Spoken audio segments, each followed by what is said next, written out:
Kondisi memprihatinkan yang dialami kakek Budeli, 82, warga Dusun Seloros, Desa Batuporo Barat, Kecamatan Kedungdung, Kabupaten Sampang, Madura akhirnya mendapat perhatian dari pemerintah.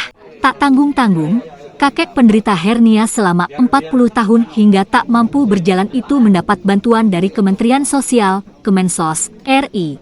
Bahkan, Menteri Sosial Tri Risma hari ini yang diwakili oleh Direktur Rehabilitasi Sosial Lanjut Usia Kemensos, Supomo bersama rombongan mengunjungi kediaman kakek Budeli, Kamis, 16 Maret 2023. Dalam kunjungannya, Supomo langsung mengecek kondisi kakek Budeli dan sempat memberikan baju beserta sarung setelah mengobrol panjang lebar dengan tetangga kakek Budeli. Supomo berinisiatif langsung membawa kakek Budeli ke RSUD Dr. Muhammad Zetien Sampang untuk mengecek kesehatannya.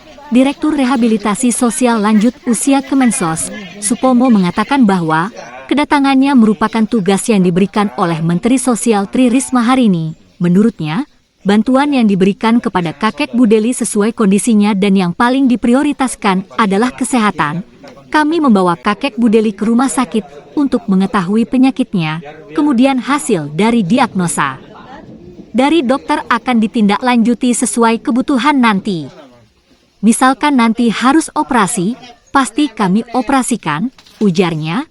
Tak cukup di sana, di tengah perawatan kakek Budeli, pihaknya akan menyiapkan tempat tinggal sementara sejenis kos-kosan.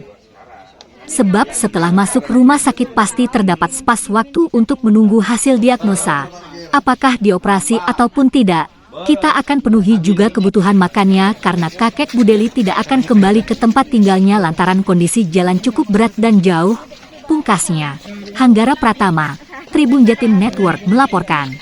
Kita ditugaskan oleh Ibu Menteri Sosial untuk menangani kakek yang saat ini membutuhkan bantuan. Seperti yang terjadi di seluruh Indonesia, kita hadir untuk membantu masyarakat yang saat ini memang membutuhkan. Untuk fasilitas yang diberikan dari Kemensos sendiri? Kita akan menyesuaikan sesuai dengan kebutuhan dari klien ya. Jadi kalau ini nanti kita bawa ke rumah sakit ya, terus kemudian hasil diagnosa dokter bagaimana, kita tindak lanjuti sesuai dengan hasil diagnosa dokter. Kalau dia harus operasi, ya kita operasikan, kita bantu. Karena kebetulan dia sendirian, maka kemudian kita nanti siapkan pendamping sampai dengan yang bersangkutan boleh kembali. Kemudian fasilitas kos yang akan diberikan informasinya tadi?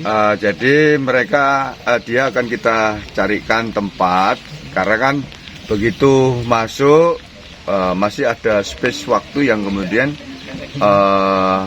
sambil menunggu hasil dan kemudian pelaksanaan operasi, maka kemudian kita carikan tempat yang nyaman, apakah itu kos ataukah nanti Pak Kadis tadi ada rumah apa itu, sehingga kemudian mereka beliau kita tempatkan di situ. Terus kebutuhannya ya kita cukupi seperti makan dan sandang kita sudah siapkan. Artinya tidak dikembalikan ke sini lagi gitu? Nah, karena seperti teman-teman tahu medannya cukup berat ya toh, sehingga kendaraan khusus nanti yang bisa nyampe ke sini, apalagi situasinya masih hujan ya. Jadi mereka kita tempatkan di sana supaya memudahkan pelaksanaan operasi.